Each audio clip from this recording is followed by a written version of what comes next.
Buenas noches. Continuamos con el desarrollo del diplomado en Derecho Contencioso Administrativo. Corresponde ahora a una sesión más respecto al módulo 2, la sesión 2 del módulo 3, perdón.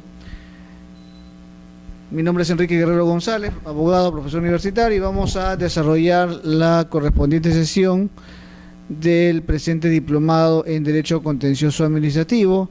Hemos visto ya lo que es las vías procesales que regula el texto único ordenado de la ley del proceso contencioso administrativo. Tanto hemos visto el proceso de urgencia como el proceso especial. Hemos visto la diferencia entre proceso y procedimiento a fin de poder entender que nos encontramos ante un proceso y no procedimiento conforme lo regula la ley, por cuanto existen razones que distinguen, que diferencian un proceso de un procedimiento. No obstante que incluso algunas normativas administrativas como la ley de la carrera administrativa, por ejemplo, hablan de proceso administrativo disciplinario para ver como ejemplo, no obstante que debería el término ser procedimiento disciplinario. Y esto obviamente es porque no hemos desarrollado debidamente la diferencia entre proceso y procedimiento, pero no obstante ello, en la medida que nos encontramos ante un proceso judicial cuya finalidad no es otra que efectuar el control de legalidad respecto de la actuación de la administración pública, es obvio que nos encontramos pues no ante un procedimiento, sino ante un proceso ante instancia jurisdiccional. Bien, corresponde ahora analizar el contenido de la sentencia que hemos visto en sesiones pasadas, pero vamos a analizar ahora de una manera mucho más profunda a fin de determinar no solamente el contenido de las sentencias, sino también la ejecutoriedad de las sentencias, por cuanto este aspecto es bastante importante. En clases muchas veces los alumnos nos preguntan ¿por qué el Estado es aquella entidad la que más demora en pagar? Es la que prácticamente resulta inembargable por cuanto el Estado nunca paga. Y eso es algo que no podemos evitar de preguntar, ni tampoco evitar de cuestionar. Sin embargo, eso también surge porque el Estado, obviamente, creo que por sus cautela de intereses, no ha promocionado debidamente esta ley, de manera tal que existe un desconocimiento respecto a cómo el Estado asume obligaciones derivadas de una sentencia que le obliga al pago o a una obligación de dar suma de dinero o obligación de hacer, como es el caso, por ejemplo, de un proceso de urgencia, que ya hemos visto que la confusión ha llegado al extremo de que incluso existe una vía de garantía constitucional, como es la vía de cumplimiento, el proceso de cumplimiento, que tiene por finalidad ordenar a una autoridad renuente al cumplimiento de un mandato proveniente de ley o de un acto administrativo firme, no obstante que el proceso contencioso permite esta posibilidad a través de un proceso de urgencia. Y es que desgraciadamente no ha habido una debida promoción respecto al proceso contencioso administrativo.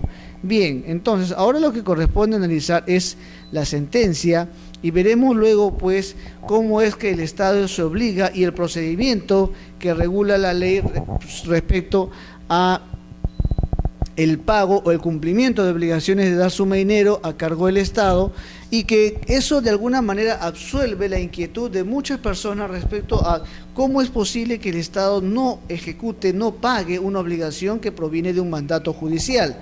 En tal sentido, la presente ley regula ese procedimiento y absuelve la inquietud de la ciudadanía, sobre todo los alumnos de Derecho, en el sentido que sí se prevé la forma para que el Estado pueda pagar una obligación de dar suma de dinero, y que para tal efecto también existe un procedimiento, es decir, no solamente basta el requerimiento de parte del juzgado, sino que también hay que darle la oportunidad al Estado para que inicie un procedimiento de naturaleza especial, producto de la sentencia, a fin de que pueda cumplir con el pago de una obligación de dar suma de dinero. ¿Por qué razón?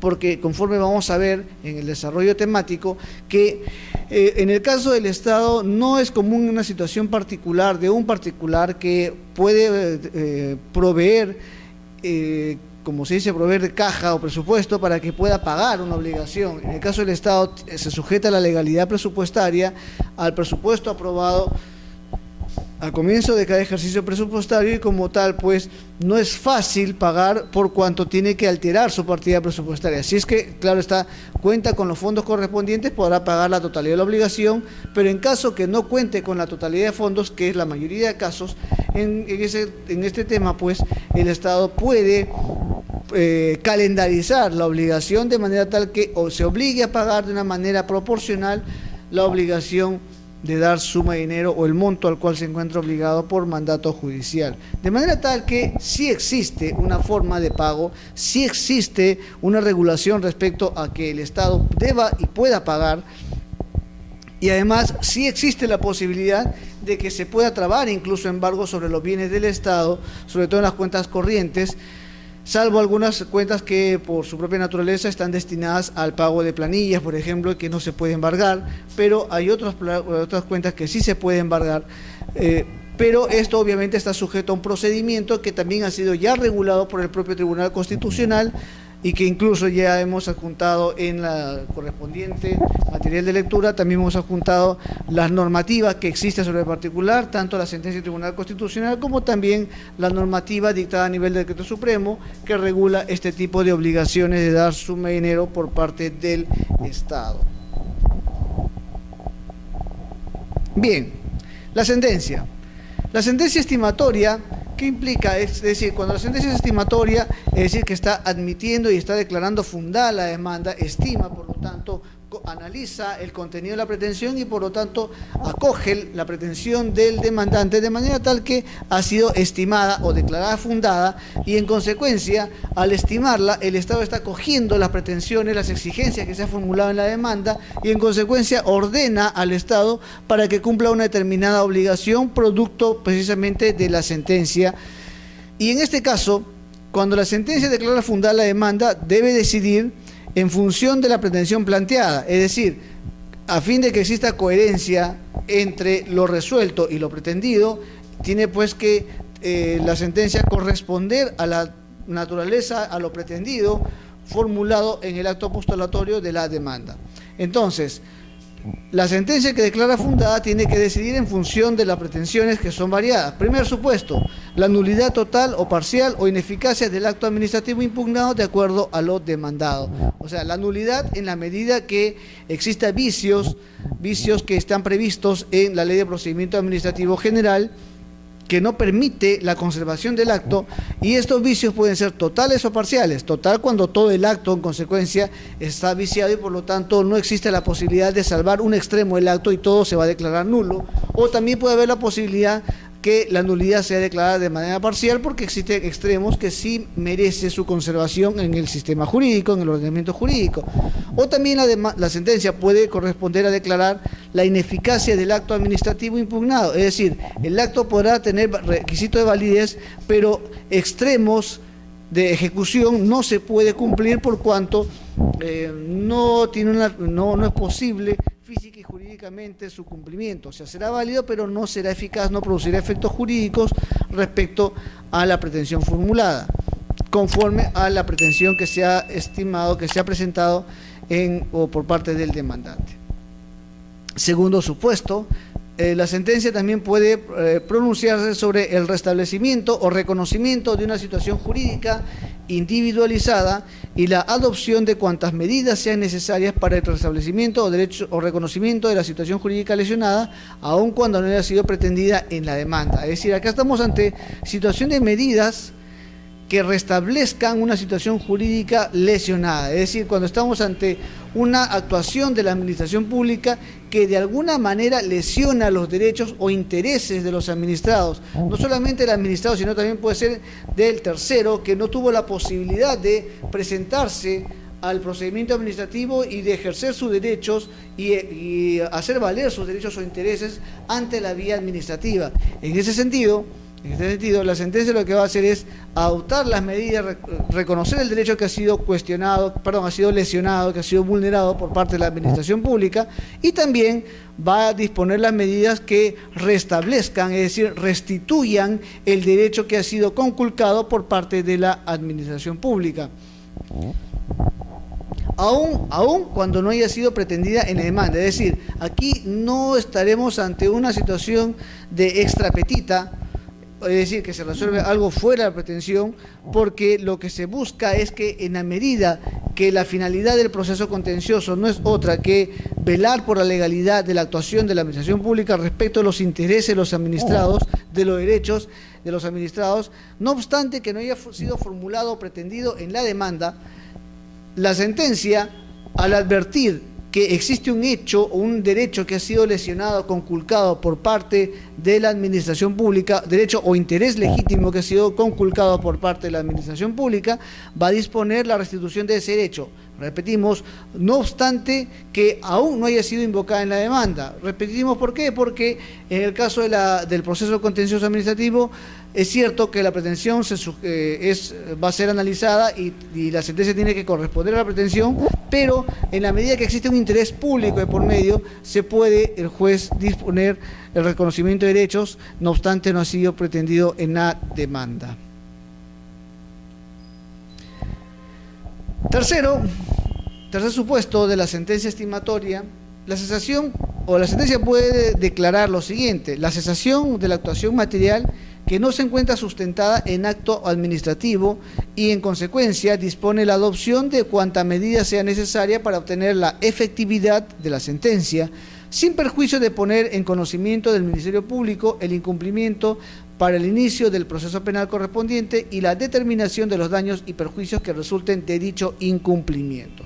Veamos, acá hay varios supuestos que merece nuestra atención. Primero, la cesación de la actuación material que no se encuentra sustentada en acto administrativo correspondiente. ¿Qué implica ello? Implica que el juez ha advertido que existe un hecho material que no tiene un sustento, que no proviene de un acto administrativo. Es decir, la administración pública ha realizado una situación, ha realizado un hecho, ha materializado un hecho, por lo tanto estamos ante un hecho material, pero que este hecho material no tiene un correlativo de un acto administrativo, es decir, no proviene de un acto administrativo, no ha sido como consecuencia de la eficacia de un acto administrativo o la ejecución de un acto administrativo. No hay acto administrativo, para ser exacto, en consecuencia. Como quiera que no existe un acto administrativo, nos encontramos ante una situación de arbitrariedad por parte de la administración pública, y esta situación de arbitrariedad proviene obviamente de la mala fe procesal con la cual ha actuado la administración pública, de manera tal que ha primado los intereses particulares, personales, orientados a causar un perjuicio directo, inmediato y como tal lesivo a los derechos o intereses de los administrados.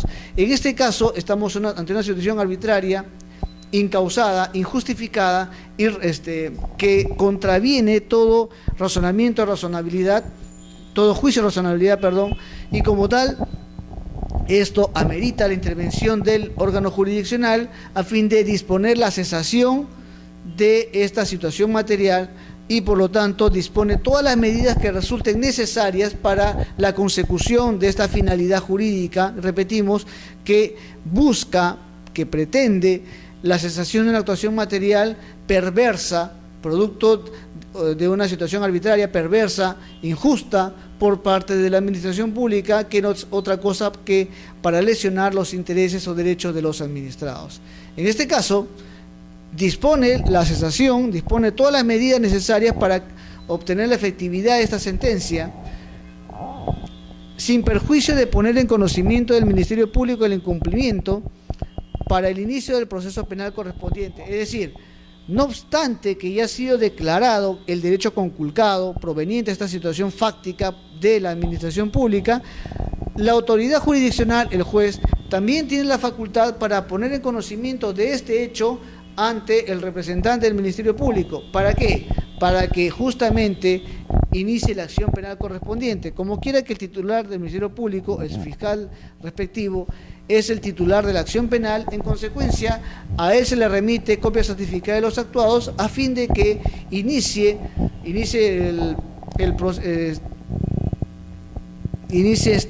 las investigaciones y ejercite la acción penal denunciando este hecho ante el juez penal correspondiente. Ahora, ¿qué tipo de ilícito? Eso ya dependerá del sano juicio que realice el señor fiscal correspondiente. Nos viene la idea que si estamos ante una situación perversa de la administración pública que no proviene de un acto administrativo, por lo menos existe un abuso de autoridad, por lo menos. Puede haber otro tipo de responsabilidades. Y además, sin perjuicio de la acción penal correspondiente, también se va a determinar la acción de daños y perjuicios que resulten de dicho incumplimiento. Claro está, en la medida que existe pues un perjuicio, una acción que va a ocasionar una lesión a los derechos e intereses de los administrados, ahora partes procesales, en tal sentido pues merece una indemnización por parte del Estado. Ya sabemos que en materia indemnizatoria el Estado se encuentra comprendido, obligado y puede ser condenado al pago de una reparación civil por parte de una sentencia estimatoria para el efecto. En tal sentido, pues, sin perjuicio de la presente demanda, sin perjuicio que el juez contencioso administrativo disponga la restitución de los hechos o derechos que han sido lesionados producto de este acto material no proveniente de un acto administrativo, el juez va a disponerse corra traslado con las copias certificadas al representante del Ministerio Público, al fiscal correspondiente, esto es, para que inicie las acciones penales correspondientes. Por lo tanto, formulará la denuncia penal que estime conveniente ante el juez penal respectivo para el inicio de la acción penal y además habilita el ejercicio de la acción de daños y perjuicios contra los que resulten responsables de los daños que se hayan ocasionado al administrado ahora demandante. Ahora bien, esto también nos lleva a pensar que no solamente se puede iniciar las acciones procesales, es decir, la acción penal, como también la acción de daños y perjuicios, porque en la medida que ya existe una sentencia que estima una pretensión de abuso por parte de la administración pública, y claro esta situación va a identificar plenamente quién es el funcionario que ha realizado este acto arbitrario frente al ciudadano, al demandante, en consecuencia, por imperio o aplicando el principio de autonomía y responsabilidades que prevé también la Ley de Procedimiento Administrativo General, es posible, y también lo prevé las normativas en lo que corresponde a la carrera administrativa, como también las normas del régimen del servicio civil, es posible también pues que sobre la base de esta sentencia que estime el derecho conculcado del administrado, ahora demandante, es posible también en consecuencia que se inicien las responsabilidades administrativas como también funcionales o disciplinarias contra él o los que resultan responsables y que hayan sido claramente identificados o en todo caso que sean identificables producto del procedimiento administrativo disciplinario. Esto, claro está, por cuanto por el principio de autonomía y responsabilidades, un hecho puede generar diversas acciones, diversas responsabilidades, responsabilidad civil, responsabilidad penal, puede también haber responsabilidad administrativa, como también responsabilidad disciplinaria. Y en este caso, señores, no estaríamos ante una vulneración del principio del non bis in idem. ¿Por qué razón? Porque sabemos bien que el principio del non bis in idem, si me permiten, el principio del non bis in idem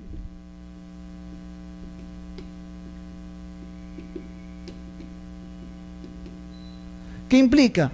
Implica que ninguna persona puede ser procesada ni sancionada dos veces por un mismo hecho. Es cierto, es una garantía que se encuentra prevista en la Constitución Política del Estado. Sin embargo, para efectos del ejercicio del principio del non bis in idem, tiene que haber lo que se denomina en doctrina como la triple identidad.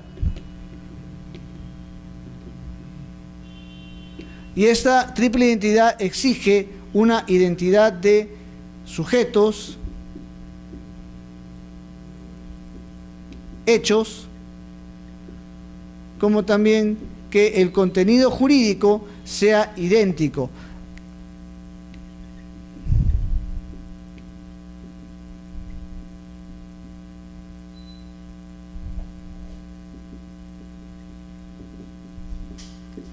El contenido del derecho sea idéntico. Por lo tanto, existe identidad de sujetos, de hechos y también del bien jurídico tutelable. Entonces, para que exista pues non bis in idem, tiene que cumplirse estos tres requisitos, los cuales no necesariamente calzan en este tipo de sentencias. ¿Por qué? Porque este tipo de sentencia es de naturaleza administrativa, porque proviene justamente de un proceso contencioso administrativo, y no se ha aperturado la responsabilidad penal, más bien habilita para el ejercicio de una responsabilidad penal. Por lo tanto, la persona a quien se identifica o puede ser identificable producto de la sentencia puede estar sujeta a una responsabilidad penal, para lo cual se va a correr traslado del expediente o copia certificada del expediente al fiscal correspondiente, al fiscal provincial, para que inicie la acción penal respectiva, y también se va a habilitar el derecho para que el afectado, el demandante, puede iniciar la acción de daños y perjuicios, sin perjuicio también de plantear una opción indemnizatoria o digamos, sin perjuicio de que en la pretensión también haya formulado la pretensión, una pretensión accesoria de indemnización de daños y perjuicios, que lo prevé. Y si no lo ha planteado, puede ahora sí también plantearlo por efecto de la sentencia. Entonces, pero sin perjuicio de ello, puede también, en virtud de la sentencia, como quiera que se haya determinado la arbitrariedad por parte de la administración pública, es posible también en consecuencia que exista o se disponga la apertura de responsabilidades administrativas contra él o los responsables. Responsabilidad administrativa en la medida pues que se habrá identificado el quebrantamiento de normativa administrativa a la cual se encontraba obligado a cumplir, y también responsabilidad disciplinaria por cuanto existirá también una norma o una situación de conducta dolosa por parte del funcionario de cometer un hecho arbitrario. Por lo tanto, puede haber una responsabilidad administrativa, disciplinaria, respecto de los funcionarios identificados en la sentencia o que resulten ser identificables. Bien.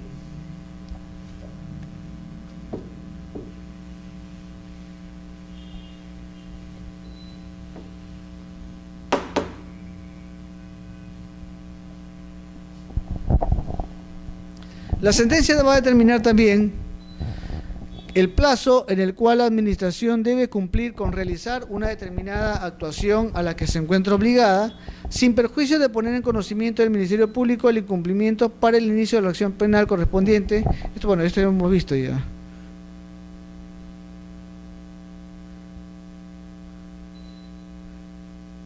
El monto de la indemnización por los daños y perjuicios que resulten ser producidos u ocasionados como consecuencia de la acción contenciosa administrativa. En tal sentido, la extensión, disculpe. El cuarto supuesto, disculpe, no lo hemos desarrollado bien. Desarrollémoslo una vez. El plazo en el cual la administración pública debe cumplir con realizar una determinada actuación a la que se encuentra obligada, sin perjuicio de poner en conocimiento del Ministerio Público el incumplimiento para el inicio del proceso penal respectivo y la determinación de los daños y perjuicios que resulten de dicho incumplimiento. ¿A qué se refiere este extremo de la ley? Se refiere a justamente aquellos mandatos a los cuales se encuentra obligada la administración pública respecto de una obligación que proviene de una norma legal o de un acto administrativo firme.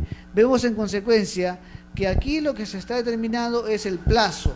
Aquí ya no se va a determinar si existe o no existe obligación por parte de la administración pública, porque obligación lo hay.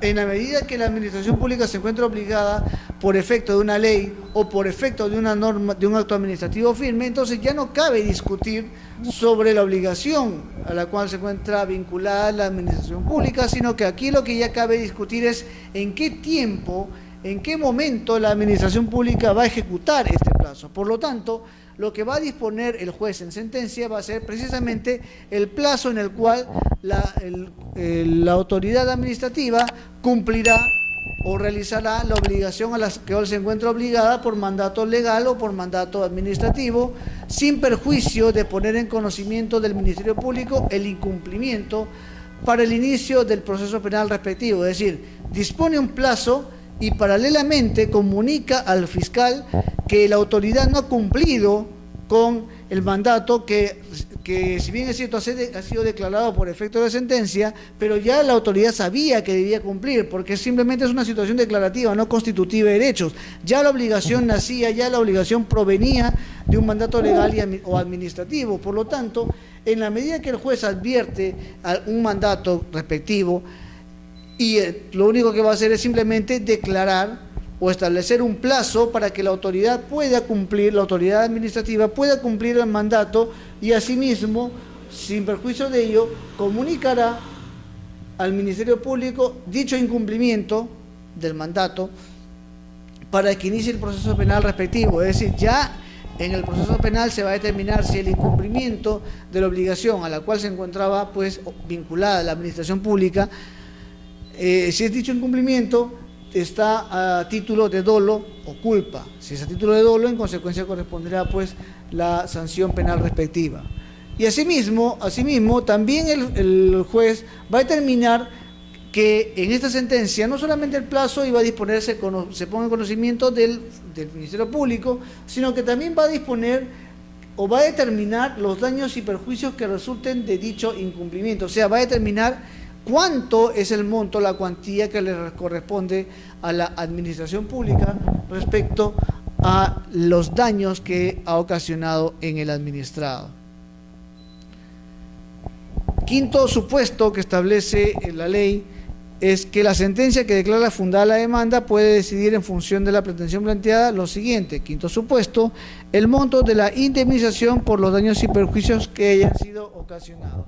Esta situación lo vemos también en la Ley del Procedimiento Administrativo General, cuando sus artículos respectivos señalan claramente pues que no es posible en la vía administrativa disponer el pago de una indemnización por daños y perjuicios. Es, por lo tanto, viable, jurídicamente viable, que el juez contencioso administrativo, una vez que ya se ha iniciado la vía contenciosa y una vez que concluya con la sentencia, disponga pues el monto que corresponde pagar por los daños y perjuicios que se hayan originado producto del acto lesivo por parte de la administración pública hacia el administrado. Bien. Conclusión anticipada del proceso. ¿A qué se refiere la conclusión anticipada? Es decir, supuestos en los cuales el proceso va a concluir con anterioridad a la expedición de la sentencia, a la emisión de la sentencia. Sabemos bien que un proceso judicial concluye con la sentencia. La sentencia es el acto final definitivo que emite el juez como consecuencia de todo el proceso. Es una de las resoluciones que se emite a nivel procesal, pero la sentencia es única, por lo tanto, solamente una vez se puede dictar sentencia y por lo tanto, al dictarse la sentencia, ya se da por concluida la vía, la instancia correspondiente, y asimismo, también una vez dictada la sentencia, concluye la competencia del juez contencioso administrativo en esta instancia, por cuanto ya dictó la sentencia y ya no se puede pronunciar respecto del fondo del asunto, porque ya se pronunció. No puede haber, por lo tanto, dos veces, o no se puede dictar dos veces una sentencia, o como incluso ocurre en el procedimiento administrativo, no puede anular de oficio la sentencia y dictar nuevamente. No es posible, por efecto de la santidad de la cosa juzgada. Una vez emitida la sentencia, por efecto de la cosa juzgada, que es inamovible, inmutable, la sentencia no puede ser modificada, alterada, sino que más bien corresponde a su ejecución. Ahora, si es que el juez, puede darse caso, si es que el juez se equivoca, yerra, en este caso, pues, corresponderá a las partes interponer el recurso de apelación respectivo, a fin de que se eleve la sentencia con el expediente al inmediato superior para que revise la sentencia, como también lo ha actuado a nivel judicial, y revoque lo resuelto en instancia o en primera instancia contenciosa administrativa. En tal sentido, eso es justamente la finalidad de un proceso, pero puede haber en este caso, conforme ya estamos viendo, una conclusión anticipada del proceso, es decir, concluir el proceso antes que se emita la sentencia respectiva. Si la entidad demandada reconoce en vía administrativa la pretensión del demandante, el juez apreciará tal pronunciamiento y, previo traslado a la parte contraria, con su absolución o sin esta, dicta sentencia, salvo que el reconocimiento no se refiera a todas las pretensiones planteadas. Bien, ¿a qué se refiere este supuesto? La conclusión anticipada del proceso, conforme a este articulado, tiene por objeto determinar que si la entidad demandada reconoce en vía administrativa la pretensión del demandante. Es decir, aquí no significa que vamos a ir por vías paralelas, o que el proceso judicial sigue una vía y el procedimiento sigue otra vía. O que se emita sentencia y la autoridad continúe con el procedimiento. No se refiere a ello, sino que hay supuestos en los cuales, no obstante se ha iniciado el procedimiento, el proceso contencioso, puede haber el caso de que la autoridad administrativa se pronuncie. Por ejemplo, ocurrido el caso del silencio negativo.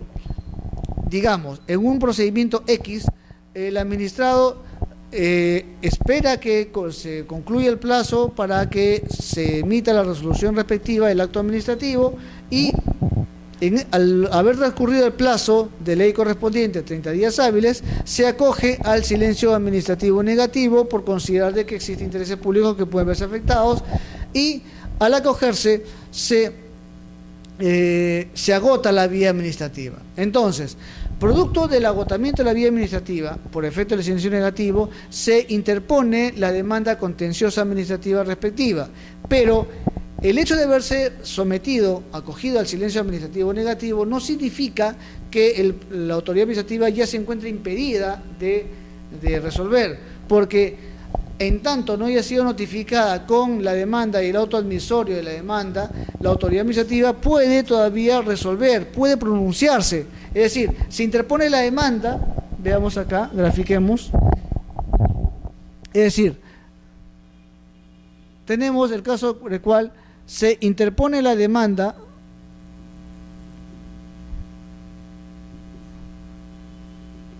y se emite el auto admisorio, y esto a su vez se notifica a la entidad pública.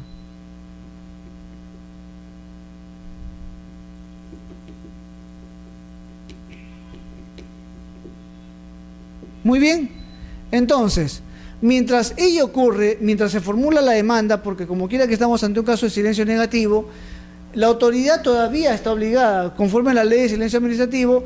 No obstante una persona se acoja al silencio negativo, la entidad pública se encuentra todavía obligada a resolver el procedimiento. Por lo tanto, en tanto no haya sido notificada el auto admisorio con la demanda a la entidad pública,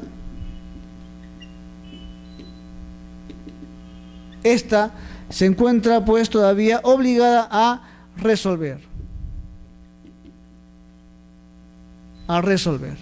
Entonces, puede haberse formulado la demanda, puede haberse emitido el auto admisorio, puede haberse dispuesto su notificación, pero en tanto no sea notificada la demanda con el auto admisorio, la entidad se encuentra todavía obligada a resolver el procedimiento. Es en este caso a lo que se refiere esta normativa. Es decir, si en este supuesto la entidad demandada reconoce en vía administrativa la pretensión del demandante, el juez apreciará tal pronunciamiento y previo traslado a la parte contraria, con la absolución o sin esta, dicta sentencia, salvo que el reconocimiento no se refiere a todas las pretensiones. Entonces acá lo que va a hacer es dictarse sentencia, y como quiera que ya reconoció la entidad pública a través del acto administrativo, ya no tiene sentido que el juez emita un pronunciamiento sobre el fondo del asunto, por cuanto ya la entidad ha reconocido a través de un acto administrativo que le asiste el derecho al demandante. Por lo tanto, en consecuencia, lo que va a declarar el juez es que, habiendo ya emitido un pronunciamiento de la entidad pública, reconociendo los derechos que han sido invocados por el demandante, que es el administrado, entonces corresponderá pues la conclusión del proceso sin pronunciamiento de fondo, por cuanto se ha producido la sustanción de la materia en una medida que ya se pronunció la entidad pública, salvo, como señala la propia ley, salvo que el reconocimiento no se refiera a todas las pretensiones planteadas. Es decir, si la entidad pública, por ejemplo, o si es que estamos ante un proceso, en el cual se formula no solamente una pretensión, sino también se formula una indemnización por el daño que ha ocasionado la administración pública al administrado, entonces el juez ya no se va a pronunciar sobre el tema de fondo, o sea, la impugnación del acto administrativo, por cuanto esto ya lo declarará por concluido este extremo y archivado este extremo de la demanda, pero sí va a pronunciarse sobre la pretensión referida a la indemnización por los daños respectivos que ha sido formulada en la demanda. Me explico. Lo que va a hacer el juez es, ya no se va a pronunciar sobre la nulidad del acto, sino que se va a pronunciar, como el caso que hemos planteado, se va a pronunciar respecto a el extremo indemnizatorio. Ese es el extremo que corresponderá un pronunciamiento del juzgado y que para tal efecto dictará sentencia, pero ya no se dictará sentencia sobre el fondo del asunto por cuanto este ya ha sido reconocido por la entidad pública. Repetimos, salvo que exista reconocimiento, pero no de todas las pretensiones planteadas en la demanda. Transacción o conciliación.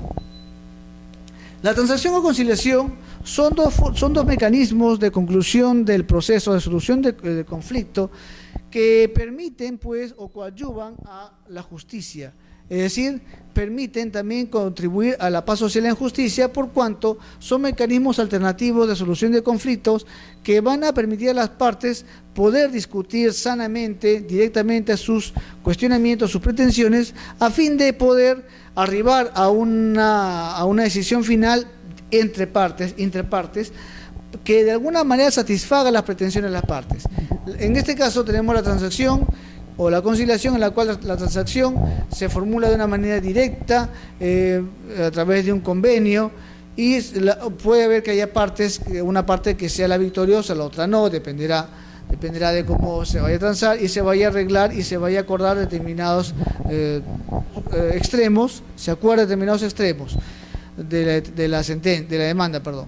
Y el caso de la conciliación se refiere también a una solución del conflicto, pero la conciliación, a diferencia de la transacción que se lleva de una manera directa entre las partes, solamente las dos partes se ponen de acuerdo, la conciliación es a través de un tercero, a través ya sea de un centro de conciliación o incluso a través de una audiencia que para tal efecto pueda señalar el juez, en la cual con la ayuda del tercero las partes se pongan de acuerdo sobre sus pretensiones y también pues traten de satisfacer sus pretensiones y a fin de concluir el proceso. Es decir, a través de la transacción o conciliación las partes dan por concluido el proceso por cuanto se habrá satisfecho las pretensiones de estas.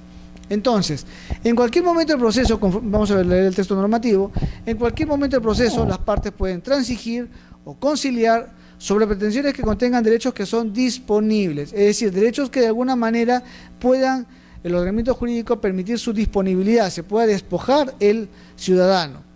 Si el acuerdo homologado, por ejemplo, ¿qué situaciones no son disponibles? Digamos, el derecho al contenido de la pensión, porque es un derecho indisponible que no se puede renunciar, no se puede ceder, no es negociable. Entonces, hay casos en los cuales no se va a poder conciliar o transigir, salvo que se reconozca, por ejemplo, en el caso del Estado, reconozca y se allane a la demanda, puede ser a través de una transacción. Eso ya dependerá de la transacción o conciliación que se arribe entre las partes. Si el acuerdo homologado o aprobado es total, produce la conclusión del proceso. O sea, si el acuerdo es total, es decir, todas las pretensiones han sido satisfechas, entonces concluye el proceso. De ser parcial, el proceso continúa sobre los aspectos no comprendidos. Claro está, o sea, continúa solamente aquellos aspectos que no han podido ser transigidos o conciliados. Y en este caso, el juez, al momento de aprobar la transacción o conciliación, va a disponer, si es que hay acuerdos que no se ha podido transigir, va a disponer pues que continúe el proceso sobre estos extremos, concluyendo en consecuencia aquellos que ya han sido transigidos, acordados, conciliados por las partes. Para proponer o acceder a la fórmula de composición, la entidad debe analizar objetivamente la expectativa de éxito de su posición jurídica en el proceso. Es decir, para proponer o acceder a una fórmula de composición, de transición, la entidad debe analizar objetivamente la expectativa de éxito de su posición jurídica en el proceso. Claro, es que aquí ya existe una situación ya más que todo material, real, que ocurre en todo proceso. Ya cuando uno es demandado, en el caso del Estado, los abogados sabemos ya por experiencia cuál puede ser el final de un proceso. O sea, podemos nosotros alegar una defensa, podemos argumentar estrategia de defensa, podemos elaborar, y eso es nuestra función, elaborar la estrategia de defensa de nuestro cliente, pero sabemos bien que en el caso del Estado, ya por la experiencia, hay casos en los cuales es poco lo que se puede hacer. No es porque se trate de una incapacidad del abogado o del procurador público, porque son profesionales altamente competentes. Lo que pasa es que, al margen de la competencia, ya en sí, el tema de fondo es difícil de defender. Por ejemplo, ¿qué pasaría si estamos en una situación material en la cual, no proveniente de acto administrativo, se ha conculcado un derecho del administrado? Por más que el abogado sea muy preparado, va a ser muy difícil defender esta situación. ¿O qué pasará, por ejemplo, en aquellos supuestos en los cuales existe un mandato legal o administrativo y la autoridad es renuente y no quiere cumplir el mandato? Entonces, salvo que existan situaciones objetivas que impidan a la administración pública cumplir un determinado mandato legal o administrativo, es realmente, o es difícil defender determinadas situaciones. En este caso, pues, para proponer o acceder a la fórmula de composición de solución de conflictos, la entidad debe analizar objetivamente la expectativa de éxito de su posición jurídica en el proceso. O sea, tiene que analizar si realmente vamos a ganar o no vamos a ganar. O sea, si la pretensión que se ha formulado es tan objetiva, tan razonable, que quizá ya no tenga sentido mantenerse en el proceso, sino que más bien lo que convenga es tratar de conciliar a fin de generar menos perjuicios al Estado.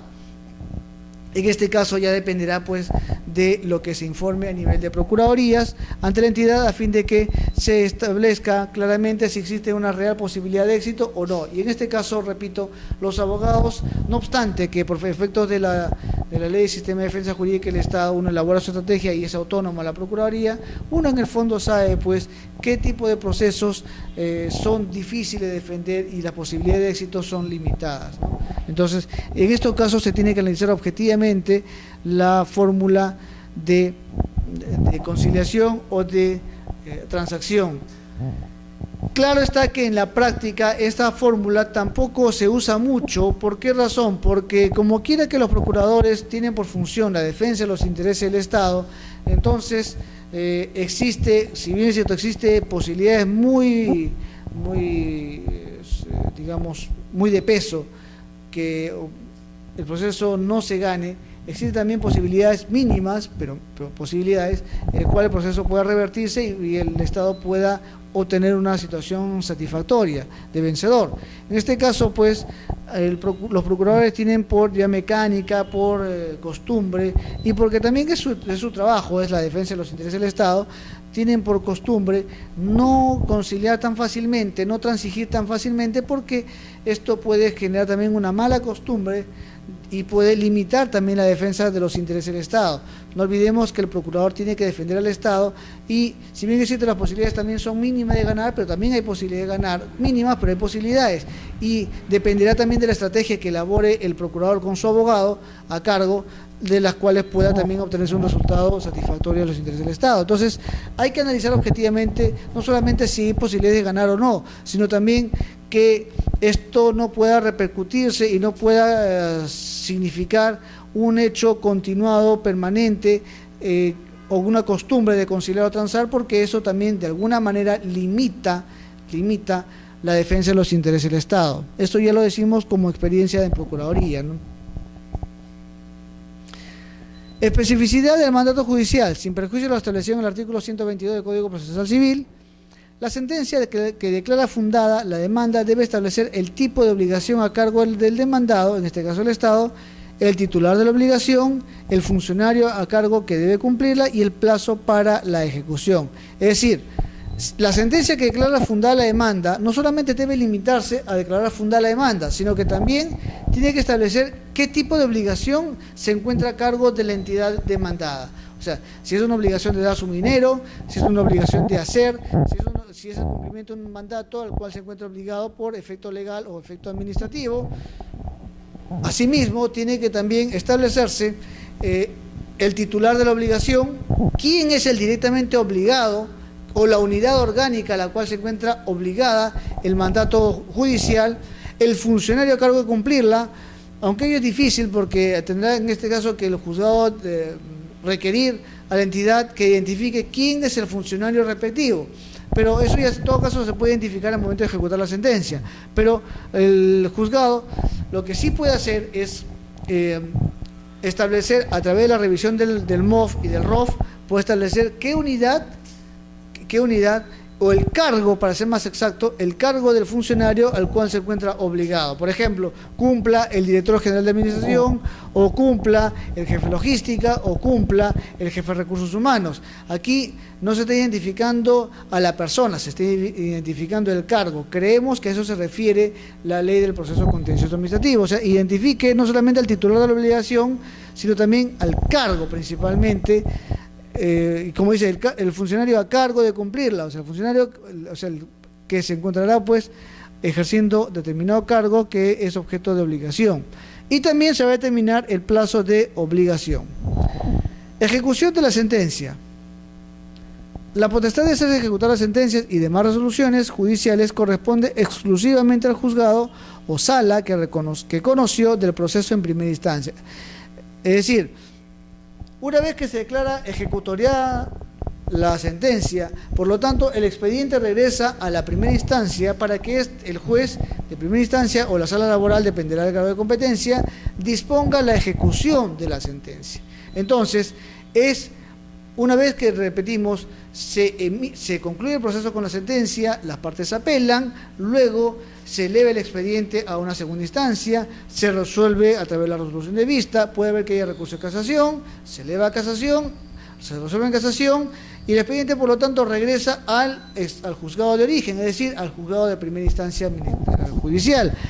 En este caso, una vez que se remita el expediente, se devuelve el expediente al juzgado en primera instancia, ya se va a disponer pues el cumplimiento de la sentencia. En caso que la ejecución corresponda a una sala, esta designará al vocal encargado de la ejecución de la resolución. Es en caso de órganos colegiados. Claro está, órganos colegiados que asuman competencia en primera instancia judicial. Los conflictos derivados de actuaciones administrativas expedidas en ejecución de sentencia serán resueltos en el propio proceso de ejecución de la misma. Antes de acudir al juez encargado de ejecución, el interesado, si lo considera conveniente, puede solicitar en vía administrativa la reconsideración de la actuación que originó el conflicto. O sea, sin perjuicio ya de iniciar el proceso ejecutivo en la vía judicial, si así lo estima conveniente a su derecho, el interesado puede solicitar en vía administrativa la reconsideración de la actuación que originó el conflicto. Eso ya dependerá del derecho del demandante, si así lo estima conveniente. Aunque lo ideal, en la práctica, se sugiere que sea el juez el que ejecute la sentencia y disponga el cumplimiento de esta ante la autoridad administrativa respectiva. Requiera, para ser más exacto, a la autoridad administrativa respectiva. Deber personal del cumplimiento de la sentencia. De acuerdo a lo dispuesto en el artículo 2, inciso 2, del artículo 139 de la Constitución Política y artículo 4 de la Ley Orgánica del Poder Judicial, la resolución judicial se debe cumplir por el personal al servicio de la administración pública sin que éste pueda calificar su contenido o sus fundamentos, restringir los efectos o interpretar los alcances, bajo responsabilidad civil, penal o administrativa, estando obligado a realizar todos los actos para la completa ejecución de la resolución judicial. ¿Qué se refiere esto? El deber personal del cumplimiento de la sentencia. Conforme establece el artículo 4 de la Ley Orgánica del Poder Judicial, como también la Constitución Política del Estado, los mandatos judiciales se cumplen en todos sus extremos, no habiendo la posibilidad de limitarla, o extenderla, o realizar interpretaciones de la sentencia, porque la sentencia sabemos bien que tiene que ser clara, tiene que ser muy clara, y de manera tal que no se pueda deducir las consecuencias, sino que esto tiene que establecerse, asumirse de una manera clara, precisa, exacta, concisa. Por lo tanto, no cabe la interpretación jurídica de una sentencia. La sentencia no puede interpretarse, la sentencia tiene que ejecutarse, para ser más exacto. Por lo tanto, no existe, una vez dictada la sentencia, y una vez que existe un mandato claro de parte de la sentencia, entonces lo que hace la autoridad administrativa es cumplir. La autoridad, por lo tanto, la autoridad administrativa tiene que cumplir, el personal al servicio de la administración pública tiene que cumplir el mandato judicial, no habiendo la mínima posibilidad para que pueda calificar el contenido o los fundamentos de la sentencia. O sea, la autoridad no tiene por qué calificar, ya no puede calificar, ya no puede estimar la sentencia, porque eso está fuera de su ámbito de competencia. La autoridad lo que tiene que hacer es cumplir lo que dice el juez, nada más. no puede tampoco restringir los efectos o interpretar los alcances, o sea, no puede limitar la sentencia, voy a cumplir esta parte y la otra parte no porque no me conviene. No, no puede hacer eso. Lo que tiene que hacer es cumplir, le guste o no, tiene que cumplir toda la sentencia, todos los extremos de la sentencia. Tampoco puede interpretar los alcances de la sentencia, porque como quiera que la sentencia es clara, es muy precisa, cumpla con disponer o restituir el derecho conculcado, cumpla con reconocer la pensión, cumpla con evaluar y emitir un nuevo acto administrativo, conforme a los fundamentos que ha expuesto la sentencia. Entonces ya no tiene la mínima posibilidad de interpretar la sentencia. Está tan clara la sentencia que no se puede interpretar. Se debe interpretar lo que no es claro. Se debe interpretar en base a los principios, en base a las técnicas de interpretación jurídica, los actos que no son claros. Pero la sentencia no merece una interpretación, porque sabemos que la sentencia es clarísima. En la medida que corresponde a las pretensiones de las partes, en tal sentido, no se puede interpretar. Solamente la autoridad está obligada a cumplir el mandato. Nada más, nada más. No puede hacer más, no puede interpretar los alcances de la sentencia. Ahora, ¿qué pasa si es que el juez, la autoridad administrativa dispone, restringe, limita o quiere interpretar lo que ha querido decir el juez? No obstante que no puede, pero ¿qué pasa en ese caso? En ese caso puede haber responsabilidad o se puede disponer la apertura de responsabilidad civil, penal o administrativa. Penal porque habrá una resistencia al mandato judicial, lo cual constituye un delito. Puede también responsabilidad civil, puede haber responsabilidad civil, ¿por qué? Porque en este caso, al no cumplir una sentencia, lo que está haciendo es ocasionar un perjuicio que puede tener estimación económica. Por ejemplo, ¿qué pasa si se trata de una obligación de dar su dinero? Entonces puede haber un perjuicio económico, pero también puede haber responsabilidad administrativa. ¿Por qué razón? Porque en la medida que existe un mandato que no está siendo cumplido, o peor, está siendo interpretado, restringido, limitado por parte de la autoridad administrativa, eso puede también conllevar a responsabilidades de tipo administrativo. ¿Por qué? Porque está incumpliendo una norma de carácter administrativo, como lo es el cumplimiento del mandato, que está regulado también en la Ley Orgánica del Poder Judicial, y además porque estaría escapando o estaría haciendo algo que no está dentro de sus funciones, porque no es función de la autoridad administrativa interpretar normas de carácter judicial o interpretar sentencias, no está dentro de su ámbito, él simplemente tiene que cumplir nada más. Por lo tanto, en este caso, la autoridad administrativa puede también ser pasible de una responsabilidad administrativa o disciplinaria. ¿Esto contraviene el principio del non bis in idem? No lo contraviene. ¿Por qué? Porque por efecto de la responsabilidad administrativa, la autonomía, o principio de autonomía de responsabilidades, para ser más exacto, por efecto del principio de autonomía y responsabilidades, un hecho puede generar responsabilidad civil, penal o administrativa. Y sabemos bien que para que exista non bis in idem tiene que haber identificación de hechos, que haya identidad de hechos, identidad de sujetos, como también del contenido del derecho cuestionado. Por lo tanto, como quiera que no va a haber non bis in idem, en consecuencia será pasible de responsabilidad civil, penal o administrativa. Repetimos, esto no vulnera el principio del non bis in idem. Deber personal del cumplimiento de la sentencia. Segundo punto, el responsable del cumplimiento del mandato judicial será la autoridad de la más alta jerarquía de la entidad. O sea, él es el responsable. Por lo general, el titular es el responsable. Cualquier incumplimiento de la sentencia, él responde. Él será, en consecuencia, la persona pasible de responsabilidad civil, penal o administrativa, quien podrá comunicar por escrito al juez qué funcionario se va a encargar en forma específica de la misma y quien asumirá las responsabilidades que señala el inciso anterior. Es decir, el responsable es, en primer orden, es la autoridad de más alta jerarquía de la entidad, el titular de la entidad, por lo tanto. Él es el responsable. Sin perjuicio de ello, él puede comunicar por escrito al juez qué funcionario se va a encargar de manera específica el cumplimiento del mandato que proviene de la sentencia. En este caso, una vez que el titular le comunica al juez qué funcionario es el encargado, el que va a asumir la responsabilidad del cumplimiento del mandato judicial, en consecuencia la responsabilidad del titular ya está siendo trasladada al funcionario que se va a encargar del mandato, de cumplir el mandato judicial. Por lo tanto, en este caso, una vez que ya se comunicó al juez, el titular de la entidad libera su responsabilidad, la cual ha sido trasladada al funcionario, quien se encuentra pues obligado al cumplimiento del mandato. Esto no es una situación de irresponsabilidad, ni tampoco de sustraerse sus responsabilidades, sino que más bien esto está en función al principio de descentralización, por cuanto lo que se está efectuando es, digamos, disponer el cumplimiento de un mandato sobre la base de una organización administrativa.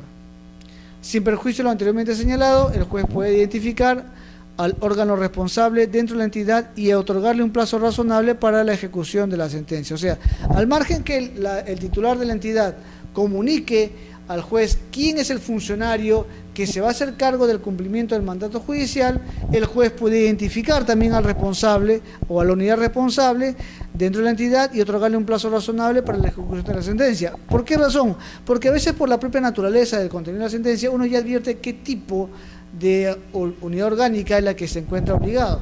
Por ejemplo, si es que hubo una afectación al debido procedimiento, entonces el juez va a ordenar y se identifica en qué estadio se ha vulnerado el derecho, entonces se puede establecer qué unidad orgánica es la que ha vulnerado el derecho y en consecuencia se le va a ordenar que cumpla con el mandato judicial. En la ejecución de la sentencia, tercero, el funcionario encargado de exteriorizar la voluntad de las entidades mediante actuaciones son solidariamente responsables con la entidad. Por lo tanto, en la ejecución de la sentencia, el funcionario encargado de exteriorizar la voluntad de la entidad mediante actuaciones son solidariamente responsables con esto. O sea, en la medida que ya se identificó quién es el funcionario público que va a cumplir el mandato judicial, entonces este será solidariamente responsable con la entidad respecto al cumplimiento del mandato judicial. En tal sentido, si no se cumple el mandato judicial y hay una responsabilidad civil, patrimonial, que origine una indemnización, en tal sentido, pues, el funcionario que debe cumplir el mandato será, pues, solidariamente responsable con la entidad para el pago de los daños y perjuicios que se ha originado. O también, si hablamos de responsabilidad penal o administrativa, esta persona va a ser responsable, pues, penalmente, conjuntamente con los titulares de la entidad, por cuanto habrán cometido un ilícito penal. La renuncia, el vencimiento del periodo de la función o de cualquier otra forma de suspensión o conclusión del vínculo contractual o laboral con la administración pública no exime al personal al servicio de esta de las responsabilidades en que hubiera incurrido por incumplimiento del mandato judicial si ello se produce después de haber sido notificado. Es decir, la renuncia es un derecho, no se va a negar. La renuncia es una posibilidad que tiene toda persona de extinguir el vínculo de una manera o por decisión personal particular. Es un derecho que es incuestionable, eso no se va a negar. Aquí lo que se está cuestionando es aquellas situaciones en las cuales, por efecto de la renuncia, el personal encargado del mandato judicial se exime o pretende eximirse del cumplimiento del mandato judicial. O sea, yo ya renuncié y por lo tanto yo no tengo nada que ver, ahora tú, Juan Pérez, serás el que cumple la sentencia porque yo ya no tengo nada que ver, yo ya renuncié. Falso, eso no es así. La renuncia, el vencimiento, el periodo de la función o cualquier otra forma de suspensión o conclusión del vínculo contractual o laboral con la entidad no exime, conforme a lo establece la ley, al personal al servicio de esta de las responsabilidades en las que hubiera incurrido por el incumplimiento del mandato judicial. O sea, tú habrás renunciado, correcto, renunciaste, se acepta tu renuncia, pero si tú has incurrido en un incumplimiento de la sentencia del mandato judicial, eres responsable. No, pero yo renuncié. No, señor, no es así. Tú has renunciado, que es tu derecho, pero sin perjuicio de ello, tú tienes obligaciones como todo servidor o funcionario público. Y una de tus funciones es que, por efecto de un mandato judicial, una sentencia, tú tienes que cumplir ese mandato porque eres el titular o en todo caso eres el funcionario a cargo del cumplimiento del mandato judicial. Por lo tanto, tú no te puedes sustraer del mandato judicial. En la medida que tú ya estabas vinculado al mandato porque eres un funcionario y eras el identificado, el encargado de cumplir el mandato judicial, tú no te puedes sustraer de esa obligación.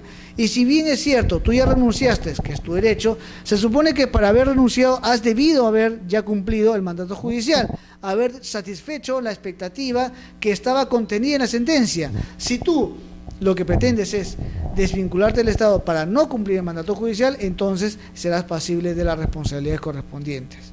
Por lo tanto, lo que busca esta norma no es perseguir al funcionario público, no es causarle un daño al funcionario público o limitar su legítimo derecho a la renuncia. Eso no está en discusión, no hay ningún cuestionamiento sobre ello.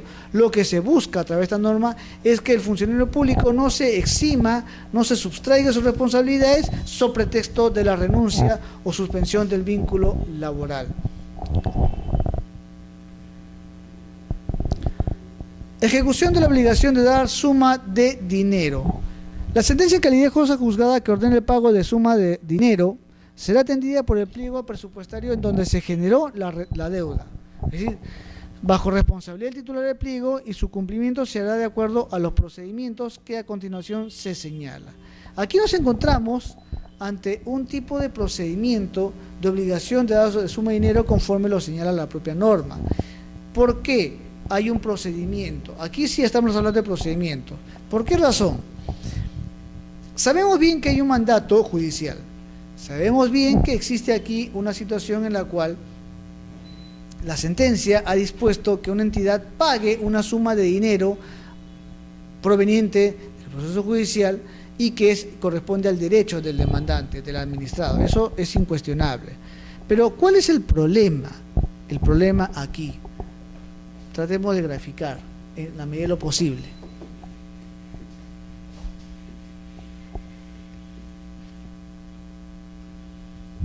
Veamos.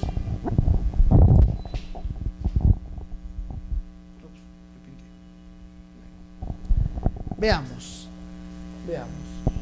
Existe una sentencia, correcto. Digamos que esta sentencia dispone que la entidad pública pague al demandante, que fue en su momento el administrado, un monto equivalente a, digamos, 250.000 soles, proveniente de una obligación de dar suma de dinero. Correcto, muy bien. La pregunta es, ¿cómo se ejecuta?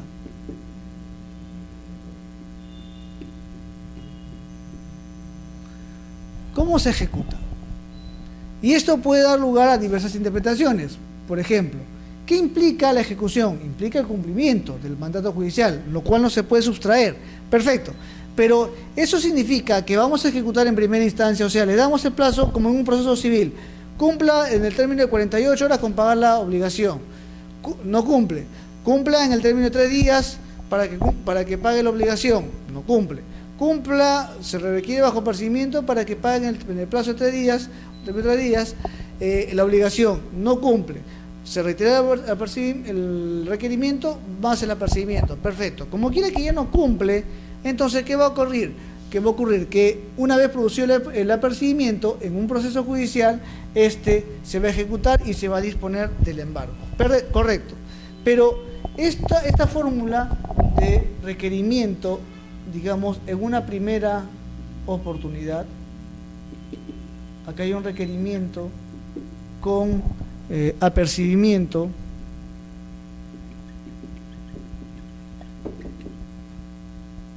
¿qué implica apercibimiento? El apercibimiento es una advertencia, no es una amenaza, es una advertencia. Cumpla con pagar.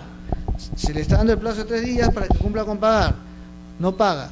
Señor, cumpla con pagar. Si no cumple, bajo apercibimiento, iniciarse el proceso ejecutivo, si es que no cumple. Bajo apercibimiento, ¿qué significa apercibimiento? Significa que se le está advirtiendo, señor, cumpla. Si no cumple, se va a realizar el proceso ejecutivo y se va a trabar embargo. Entonces, no cumple. Perfecto. No has cumplido, te has burlado de la autoridad judicial, entonces no queda otra alternativa que iniciar el proceso ejecutivo y disponerse trave embargo sobre tus cuentas, o en todo caso puede haber también un informe de embargo de secuestro y, embargarse los bienes que están ubicados en un determinado inmueble o domicilio. Correcto. Eso puede ser en un proceso civil. Perfecto. Pero ¿qué pasa en el Estado? ¿Es posible que se haga esta ejecución conforme a este procedimiento? ¿Es posible? No, no es posible. ¿Por qué razón? Porque no olvidemos que el emplazado es el Estado y el Estado tiene funciones que cumplir. Hay determinadas funciones que tiene que cumplir. Entonces, en la medida que exista servicios públicos que tienen que ser satisfechos por parte del Estado en función o en relación a las funciones estatales, que son funciones de salud, función de defensa, función educativa o servicios, digamos, hospitalarios, servicios educativos, seguridad interna, seguridad externa. Entonces, si nosotros ejecutamos inmediatamente la sentencia, lo que vamos a hacer es, de alguna manera, afectar el presupuesto público de cada entidad que ha sido aprobada por una norma presupuestaria, una ley de presupuesto. Ahora, será legítimo el cuestionamiento, en el cual me digan un momento, pero eso no es porque yo quiera afectar el tesoro público, sino porque el Estado no me paga. Y como no me paga, tengo que embargar. Es cierto, ese es tu derecho, no se va a negar, es tu derecho. Pero tampoco tú puedes afectar por un interés particular el interés público que recae en el presupuesto público, porque también si tú trabas embargo por satisfacer una obligación de tu interés particular, lo que vas a hacer es afectar el interés general, por cuanto estarás limitando al Estado a no poder cumplir con sus funciones estatales. ¿Y por qué razón? Porque en la medida que estás embargando sus cuentas corrientes, que tiene el sistema financiero, el Estado se va a encontrar limitado, ya no tiene dinero para poder pagar. Además, hasta las planillas puedes embargar. Entonces, o el pago de planillas, perdón. Entonces, esto es lo que se quiere evitar. Es cierto que hay un interés particular, correcto, pero también es cierto que hay un interés público. Y este interés público radica en que no se puede trabar embargo sobre las cuentas del Estado, por cuanto se puede perjudicar también las funciones del Estado. Por esta razón es que la ley establece que en el caso de obligación de dar su dinero, tiene que haber un procedimiento, necesariamente tiene que haber un procedimiento. Y en este procedimiento lo que se va a hacer es establecer la viabilidad del pago. ¿Cómo se va a pagar? O sea, ¿es viable pagarlo en una sola oportunidad? ¿Es posible pagarlo? Por ejemplo, ¿se puede pagar 20.000, 30.000 soles en una sola oportunidad? Dependerá de la capacidad presupuestaria de la entidad. Dependerá. Si puede pagarlo, lo pagará. Si no puede pagarlo, entonces tendrá que hacer una modificación del presupuesto, comprometer el presupuesto para el siguiente ejercicio presupuestario y calendarizar la deuda. ¿Qué es lo que se va a hacer? ¿Qué significa ello? Significa esto que la entidad pública estará dando cumplimiento al mandato judicial de acuerdo a sus posibilidades presupuestarias, de manera tal que cumple el mandato y tampoco afecte los servicios públicos que tiene o se encuentra obligado. ¿Y esto qué significa? Entonces, ¿qué significa? Que el interesado, en este caso el demandante, no se va a ver afectado. Claro, si yo quisiera que le paguen toda la obligación, es legítimo, pero no se va a ver afectado porque su obligación estará siendo satisfecha por el Estado de acuerdo a sus posibilidades. Claro está, eso no significa que vamos a mantener indeterminado, infinito el pago, por cuanto tiene que ser unos plazos razonables. La ley regula justamente ello.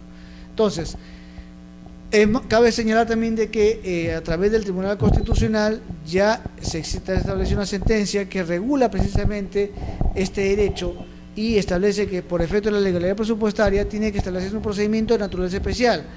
O sea, cumplido la sentencia, se tiene que establecer un tipo de procedimiento muy especial que tiene por finalidad que el Estado cumpla con pagar. A través de sus determinadas unidades orgánicas se va a programar o calendarizar el pago.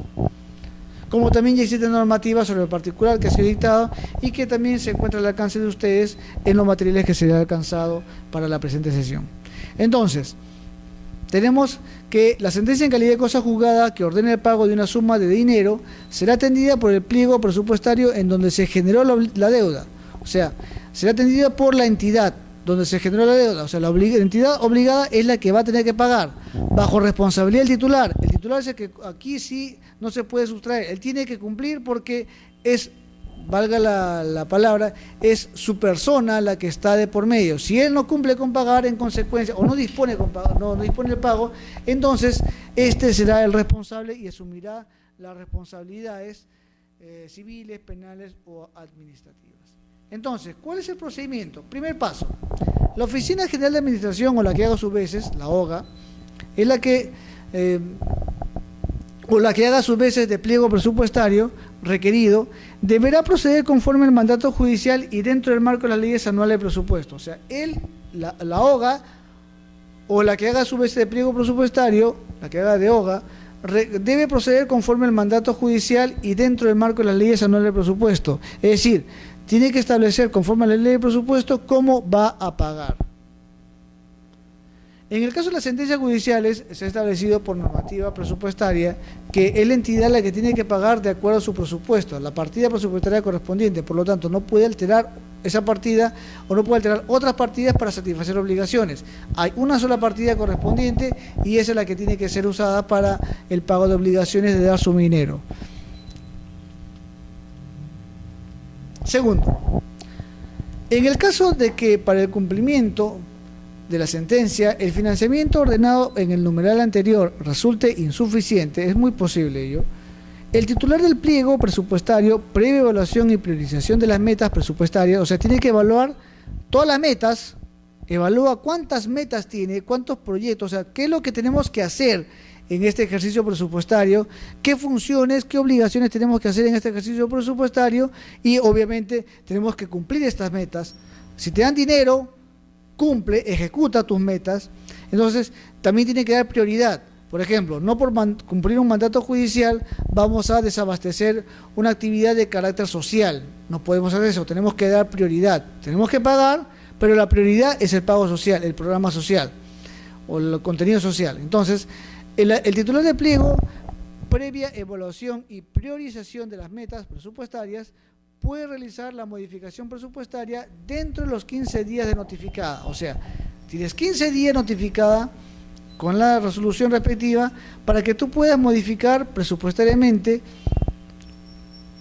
o realizar las modificaciones presupuestarias dentro de los 15 días notificados, y esto tiene que ser comunicado al juez correspondiente. O sea, señor juez, estamos cumpliendo con modificar nuestro presupuesto público a fin de dar cumplimiento al mandato judicial.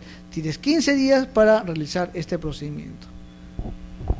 Tercer paso, de existir requerimientos que superen las posibilidades de financiamiento expresadas en los numerales precedentes, es decir, cuando existan tantas obligaciones que ya tu presupuesto asignado no puede cubrir, o sea, tienes, digamos, 200.000 en mandato judicial y solamente tienes una partida que cubre 100.000. Entonces no puedes tú cumplir la totalidad. Entonces, de existir requerimientos que superan las posibilidades de financiamiento expresadas en el numeral precedente, los pliegos presupuestarios bajo responsabilidad del titular del pliego o de quien haga sus veces, mediante comunicación escrita de la Oficina General de Administración, aquí ya no interviene el procurador, ¿eh? Vemos que aquí quien va a comunicar es el jefe de OGA. Él no va a requerir ni va a enviar la comunicación al procurador para que éste a su vez la ponga en conocimiento del juez. Aquí no.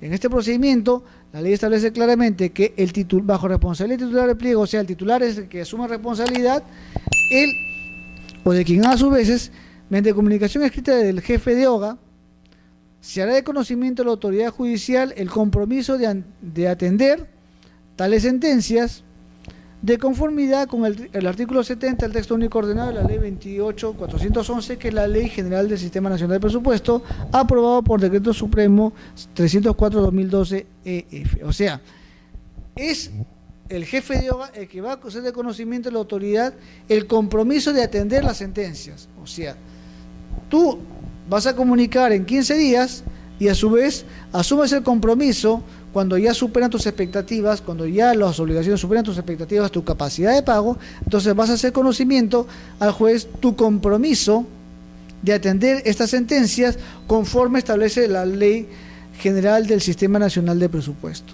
No la Ley de Presupuesto, sino la Ley General del Sistema de Presupuesto, que regula precisamente el cumplimiento de las obligaciones judiciales. En este caso se establece, pues, esta normativa establece, entre otros extremos, que el pago de obligaciones judiciales provenientes de mandato judicial se cumple con la partida correspondiente. No se puede alterar otras partidas para satisfacer una obligación de carácter judicial. Cuarto, transcurridos 6 meses de la notificación judicial sin haberse iniciado el pago, el obligado al mismo, de acuerdo a los procedimientos establecidos en numerales precedentes,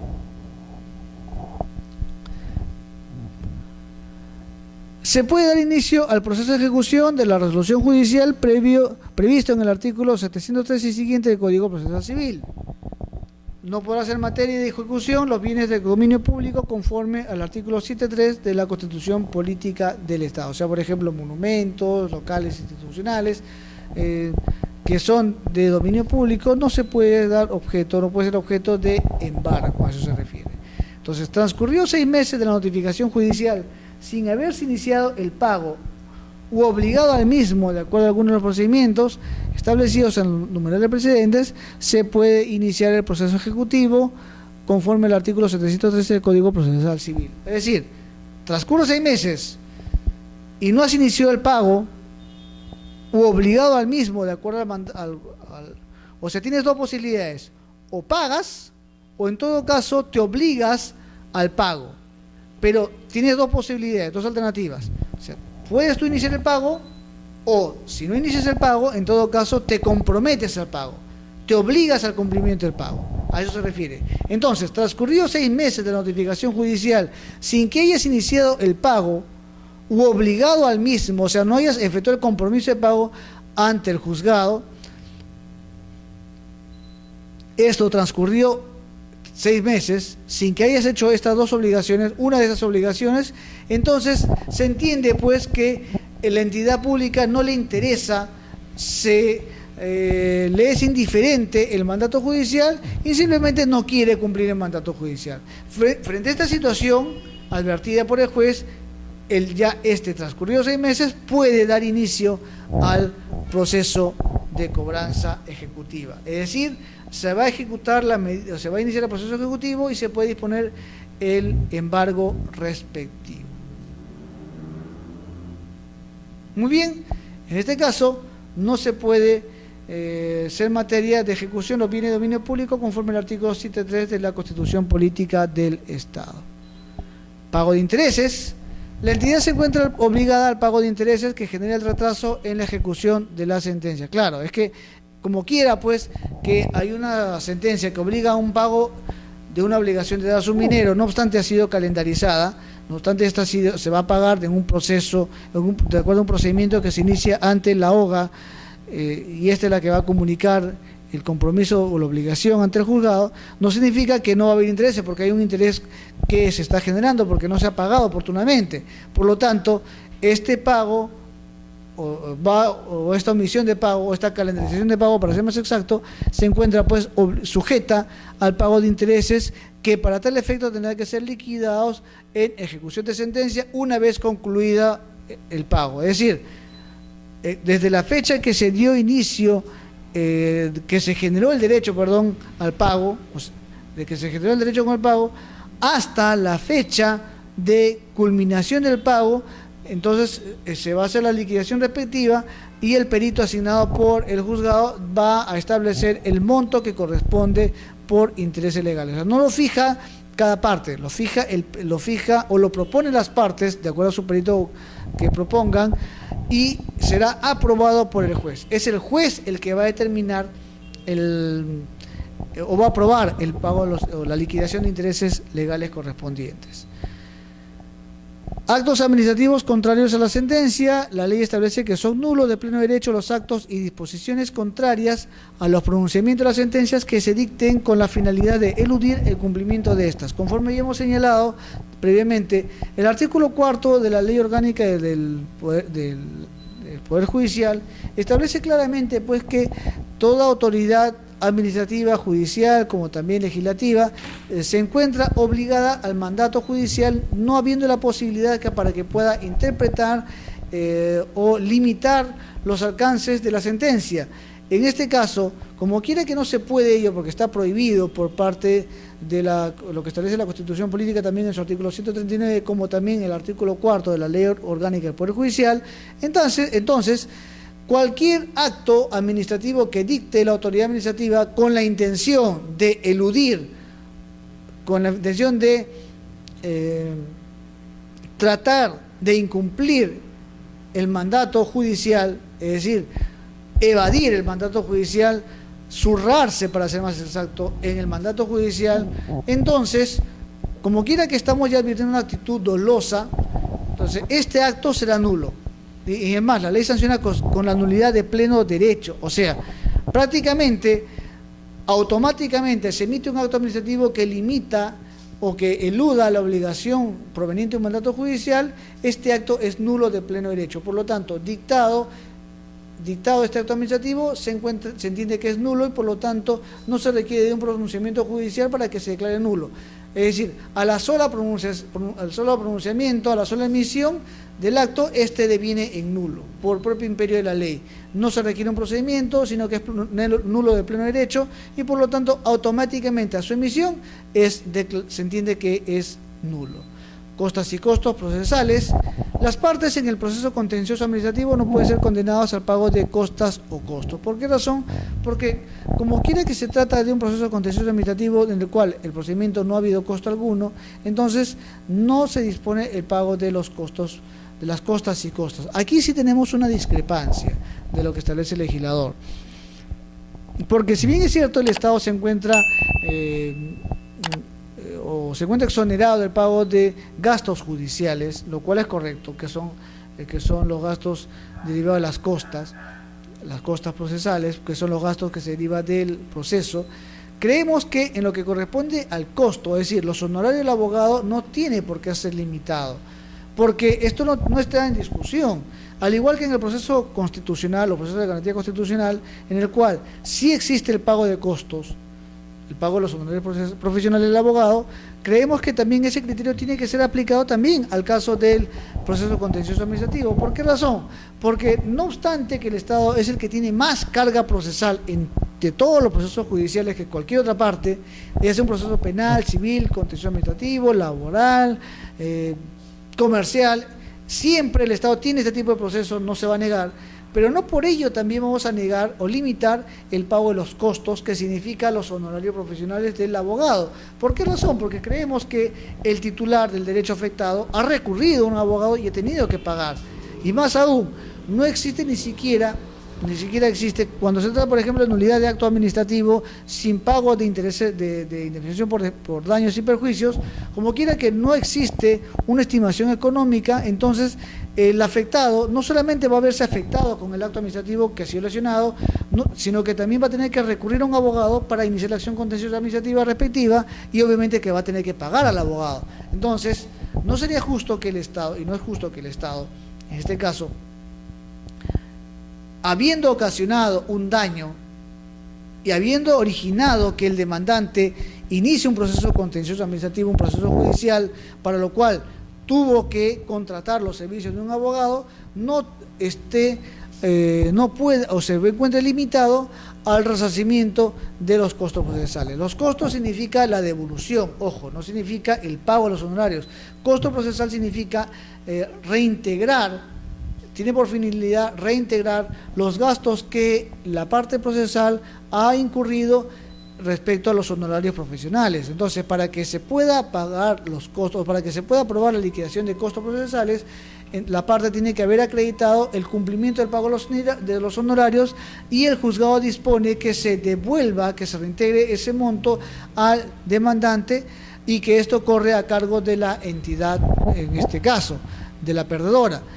Creemos pues que así como ocurre en el caso del proceso contencioso, el proceso constitucional, en los procesos de garantía constitucional, conforme lo establece el Código Procesal Constitucional, creemos también que dicho tratamiento debe también ser aplicado en el caso de la Ley de Proceso Contencioso Administrativo, porque repetimos, el Estado, si bien es cierto, está exonerado de gastos judiciales, como por ejemplo las costas, en lo que corresponde a los honorarios profesionales del abogado, es él el que ha originado el proceso, es el Estado el que ha originado el proceso.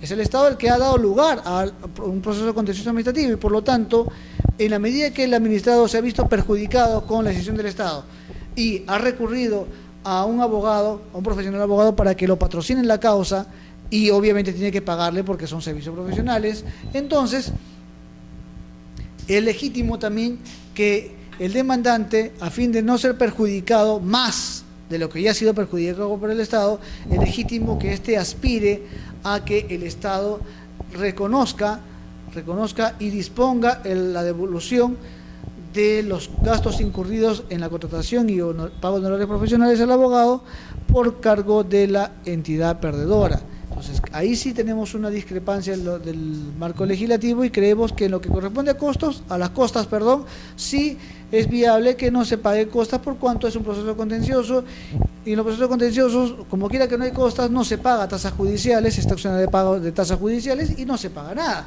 correcto, entonces no hay nada que reintegrar, pero en el caso de costos sí hay que reintegrar porque se trata de gastos incurridos por la parte para contratar a un abogado. Por lo tanto, si ha ganado el proceso y en consecuencia se ha demostrado la arbitrariedad de parte de la administración pública o porque ha incurrido en un acto nulo, es correcto pues que este también sea, el juzgado disponga la devolución de lo gastado en el pago de los honorarios. Bien, señores, esto es lo que corresponde pues a la presente sesión de la sesión 2, perdón, del módulo 3 del Diplomado en Derecho Contencioso Administrativo. Soy Enrique Guerrero González, abogado, profesor universitario, y de mi parte le agradezco por la atención prestada y más bien nos encontraremos en una oportunidad siguiente para desarrollar la sesión tercera y posiblemente la cuarta sesión de este tercer módulo del Diplomado en Derecho Contencioso Administrativo. Nuevamente, señores, muchísimas gracias por la atención prestada y será hasta una nueva oportunidad. Gracias.